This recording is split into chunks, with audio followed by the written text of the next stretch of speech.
Hello guys, আসসালামু আলাইকুম রহমতুল্লাহ। সবাই কেমন আছেন? আলহামদুলিল্লাহ, আপনাদের দোয়া আমি অনেক অনেক অনেক ভালো।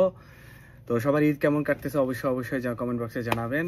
আলহামদুলিল্লাহ, আমার ঈদ খুব মাস্ট, খুব বেস্ট। প্রথম দুদিন তো ঘুম ঘুম ঘুম, এখন আবার কাজে চলে আসছি। কি করবো, প্রবাসী বলে কথা, কাজে তো আসতেই হবে। তো আপনারা অবশ্যই আমার আগের ভিডিওটা দেখছেন, আর যারা যারা দেখেন নাই তারা অবশ্যই কমেন্ট বক্সে লিঙ্ক দিয়ে দেবো, অবশ্যই দেখবেন, আপনাদের মতামত জানাবেন। আর আজকে আবার আপনাদের জন্য একটা নতুন ভিডিও নিয়ে আসছি। তো চলেন আগে ভিডিওটা দেখি।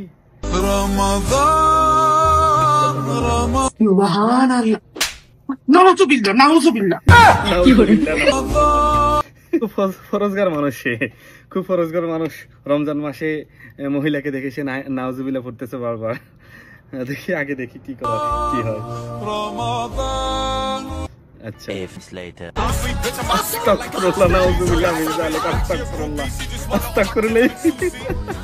মানে রমজানের আগে সে ছিল একদম হুজুর। মহিলা মানুষ দেখলে সে নাউজুবিল্লাহ পড়ে, নারী দেখলে নাউজুবিল্লাহ পড়ে। আর এখানে সেই নিজেই মহিলা মানুষ সেজে গেছে। আস্তাগফিরুল্লাহ, নাউজুবিল্লাহ। তো গাইজ, আজকে পর্যন্ত। ইনশাল্লাহ নেক্সট টাইমে আপনাদের জন্য আরো ভালো ভিডিও নিয়ে আসবো। আপনারা কমেন্ট করবেন, অবশ্যই মতামত জানাবেন। ওকে, আল্লাহ হাফেজ। সবাই ভালো থাকবেন, আল্লাহ ভালো রাখুক। আসসালামু আলাইকুম।